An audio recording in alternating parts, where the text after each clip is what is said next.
সবাইকে আন্তরিক শুভেচ্ছা ও স্বাগতম জানিয়ে শুরু করছি আজকে নতুন একটি জিনিস, সেটি হচ্ছে সজনে ডাঁটা।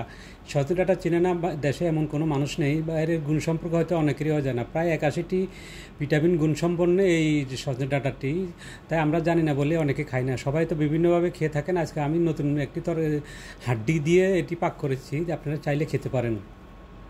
ডাঁটা অত্যন্ত গুণসম্পন্ন একটি ভিটামিন, খনিজ পদার্থ ও অ্যান্টিঅক্সিডেন্ট ভরপুর একটি পুষ্টিকর সবজি, যা উচ্চতর রক্তচাপ ও ডায়াবেটিস নিয়ন্ত্রণে সাহায্য করে, হাড় মজবুত করে, হজমজনিত শক্তি বাড়ায় এবং শরীরের রোগ প্রতিরোধ ক্ষমতা বৃদ্ধি করে। এটি চোখের স্বাস্থ্য ভালো রাখে, ত্বক ও চুলের জন্য উপকারী ও কোষ্ঠকাঠিন্য দূর করতে সাহায্য করে। ডাঁটার উপকারিতা: পুষ্টিগুণ ভরপুর, হজম শক্তি বৃদ্ধি, হার্টের জন্য উপকারী, ডায়াবেটিস নিয়ন্ত্রণ সহায়ক, হৃৎপিণ্ডের স্বাস্থ্য, অ্যান্টিঅক্সিডেন্ট, স্বাস্থ্য ভালো রাখে, রোগ প্রতিরোধ ক্ষমতা বাড়ায়, ত্বক ও চুলের জন্য ভালো, পেট বদহজমজনিত যে কোনো সমস্যার জন্য অত্যন্ত উপকারী এই সজনে ডাঁটা। আপনারা চাইলে খেতে পারেন, ওষুধের মতো কার্যকর একটি জিনিস। ভালো লাগলো অবশ্যই জানাবেন। আপনাদের ভালো লাগা জানতে পারলে আমি আরও ভিডিও বানাতে উৎসাহ পাবো। সবাই ভালো থাকবেন। আল্লাহ হাফেজ, বাই বাই।